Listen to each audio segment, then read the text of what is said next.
Hello, Penguins fans, and a happy Monday to you. It is much better over here on this side of the world, although maybe not this side of the state. I'm coming to you from Philadelphia. I'm in my hotel room heading to the morning skate very soon. We have some news to talk about. Big game against the Flyers tonight. Also want to weigh into a little bit of what we saw last week and in November from the Penguins. So a lot to get to. We have some FanDuel odds that we like to start every episode with. And I thought I'd get into some Stanley Cup odds. Haven't done that yet. The Penguins are plus 25,000, same as the Sabres. That's below the Bruins and Canucks, the favorite. Colorado Avalanche plus 390. Can't really argue there. Carolina and Florida are next at plus 750. If you want to look at more, check it out. Sportsbook.fanduel.com. So without any further ado, the Penguins made some roster moves this morning. I was actually recording a podcast. I was halfway through doing this stuff and had to stop because they had to jump on the breaking news. But anyway, Rutger McGroarty's coming up. Boko Imama's coming up. Can't say I'm surprised at either one, and kind of for various reasons. Rutger McGroarty makes a ton of sense. He's been absolutely he's been going nuts with Wilkes-Barre Scranton. 4 goals, 7 points in 5 games. He's scored in every one. The Penguins need top 6 help. Don't know where McGroarty will be deployed, but it'll be somewhere prominent. I'd personally like to see him next to Sidney Crosby. I'd like to see McGroarty, Sidney Crosby, and Brian Rust. That line has been good at times, but if you put him with Gino, fine. Either way, he's another scorer that should help the Penguins. Something else to think about, Boko, right? The Boko motive scored on a penalty shot last week in Wilkes-Barre, which was nuts, and then I think he followed it with a fight. But anyway, you play the Flyers, and you need players like that. Their fourth line has needed some energy anyway. Too many dead shifts from that group, and you won't get many dead shifts from Boko Imama. So excited to see what he brings. And if you remember, just to go back a little bit, October 28th was the first and last meeting this season between these two teams. And it was a 3-2 victory for the Flyers in the shootout, but it was a little nuts at the end of overtime. Remember that big melee? Parker Wotherspoon gets slashed. He sort of flips out, understandably so. Trevor Zegras from the Flyers knocks Nola Chari's helmet off. It's chippy throughout. It looked like a typical Penguins-Flyers game. So I'd imagine that some of that stuff's going to bubble over. I mean, every time you play a game here, it's nuts. Selfishly, I'm excited to be back. It's been a while. I was calling this place Wells Fargo Center, which I guess it's not. I think it's Xfinity Mobile Arena, which sounds even more corporate than Wells Fargo Center, but whatever. They always give Sidney Crosby a warm welcome in this place, and Sid always kills the Flyers. So we'll talk a little bit about that. Maybe jumps ahead. I hadn't looked into these numbers in a little while, but it's fun. So Sidney Crosby career against the Flyers, get this, 57 goals, 78 assists, 135 points in 91 games. That's the most points and goals of anybody. Now, obviously, they've played in the same division forever, so that's naturally going to be, you see a lot of Sid, you see a lot of Penguins in the top 5 against the Flyers. It's still fun, right? Crosby, 135 points, like I said, most anybody's ever scored against the Flyers. Mario's number 2, 124. Number 3 is Jágr with 120. Brian Trottier, number 4, 117. Wayne Gretzky, number 5, with 100. But Crosby in the Flyers has been it's great theater, man. It's great theater. He loves it. I still have a mental image, that I've been going back to on this trip of where Sid's locker sits. And people gathered around him. And generally it's something, we're talking about the rival. Like, you just know that he loves to beat them. And he's done that a lot. Sid's numbers over his last 32 games against the Flyers, 21 goals, 51 points. Has points in 27 of his last 32 games against Philly. So I don't know. If we want to go for a player to watch tonight, Sid would certainly be one. I wanted to sort of boomerang back to that, though. I wanted to review what we saw last week a little bit, some stuff that we've learned, and where the Penguins are at right now as we close November and look on to December. Now, they were 8-2-2 in October, 4-5-3 in November. There's obviously slippage there. One of the things that has been sticking out to me, I spent a lot of time pregame Saturday researching just to kind of get a better handle on this. Like, what has changed with them defensively? Has anything changed with them defensively? Like that was sort of the premise of what I was wondering. And why are we seeing? Because at least prior to Saturday, and maybe I'm the jinx because I did ask Dan Muse this question about, your goal prevention numbers are low. What in your mind can you attribute that to? He's probably not going to want to hear my questions very many times. They give up a touchdown when I'm asking about goal prevention stuff, but that's okay. What it is goaltending. It's goaltending and the penalty kill. They have been so adherent to goaltending. And that's good and bad, right? It's good if you're getting it. They're not getting it much more. Artur Silovs, I don't know if he's turned into a pumpkin, but it hasn't been good. He's dropped his past 4 starts. He's won 3 and 4 in his last 8. He's given up 8 goals on his last 20 shots. And I don't think anybody's looking at Silovs and saying, like, you got to play this guy. Like, no. At this point, it is Tristan Jarry's show. Tristan Jarry has played very well. He's kind of been at his all-star level, just a little bit below. If you look at his 2 all-star seasons, the numbers are just, they're close enough.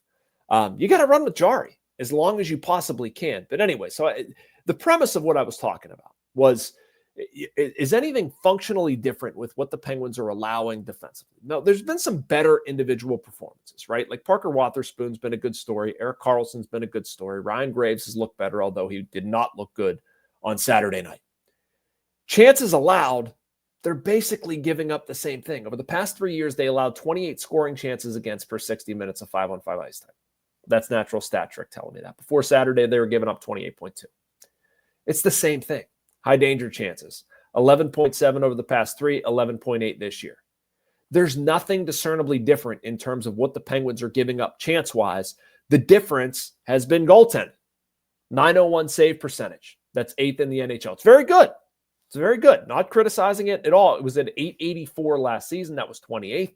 From 22 to 25, Penguins goaltenders had an 896 save percentage. So essentially what they're getting is actual goaltending. I just worry whether it's going to be enough. They didn't score as much in November. Their goaltending slipped a little bit, primarily because of Silovs. They're getting good special teams play. 87 and 71 are good. Is the lineup deep enough? No. Can they still win games being top heavy or what they have? Yes. I would like to see some guys get back from injury and see how that changes things. Brazeau was good before he got hurt at 6 goals in 12 games. Anthony Mantha's kind of gone quiet, but he's been good at various points. If you bring Rutger McGroarty in, what does Ricard Raquel do? Maybe at least puts people where they should be. Brian Rust is back and doing some pretty good things on the right wing of Sidney Crosby's line. Ben Kindle's been kind of in and out. I'd like to maybe see a little bit more from Tommy Novak, although he was good on Saturday, one of the few. Anyway, Penguins have to pick it up. They have to pick it up in December. It's a very tough schedule. I don't want to ramble on too much, but it has to be goaltending. That's that's what I look at in November and say, what did I learn? I learned that they need more scoring. They're goaltending dependent. Their old guys are still pretty good. Karlsson, by and large, has been solid.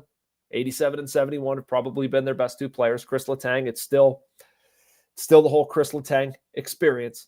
But it's good. It should be good enough to win hockey games. It really should. I was looking at a diagram last night that had the Penguins around 62% to make the playoffs. And I think that's fair. Honestly, like I think there's about a 60% chance of this team making the playoffs if their goaltending is good and this works out for everybody involved.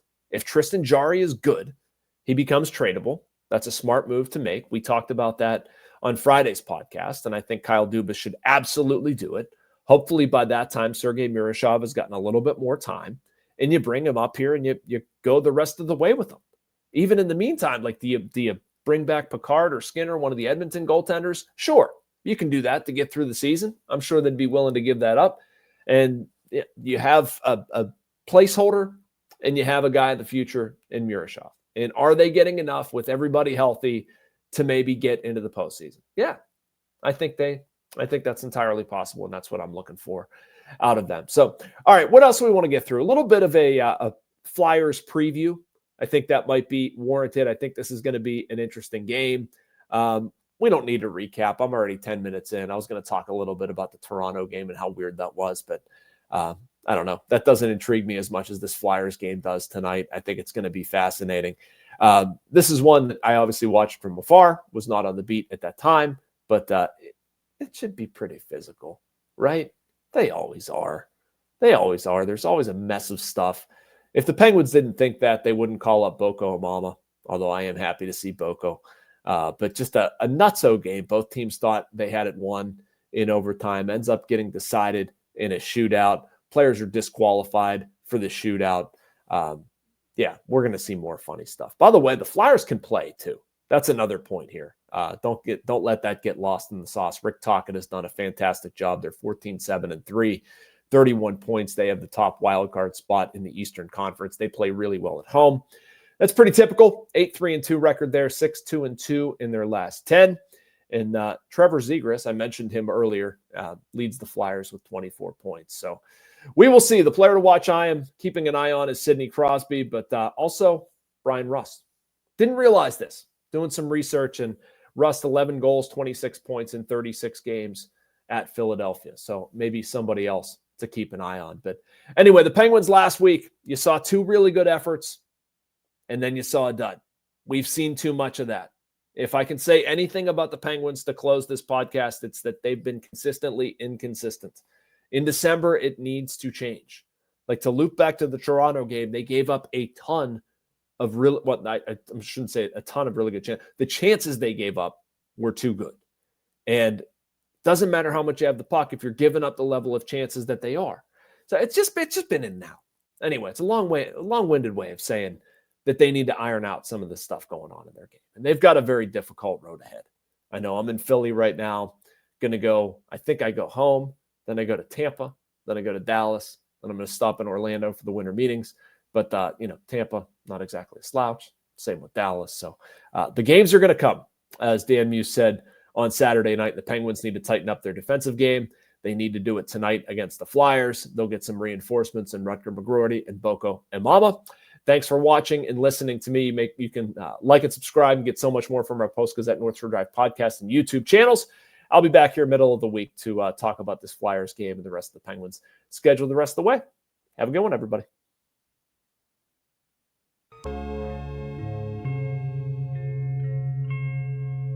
Thank you for checking out this content from Post-Gazette Sports. If you watch this video on YouTube, please like the video and subscribe to our channel. For all of the sports coverage the Post-Gazette has to offer, visit post-gazette.com.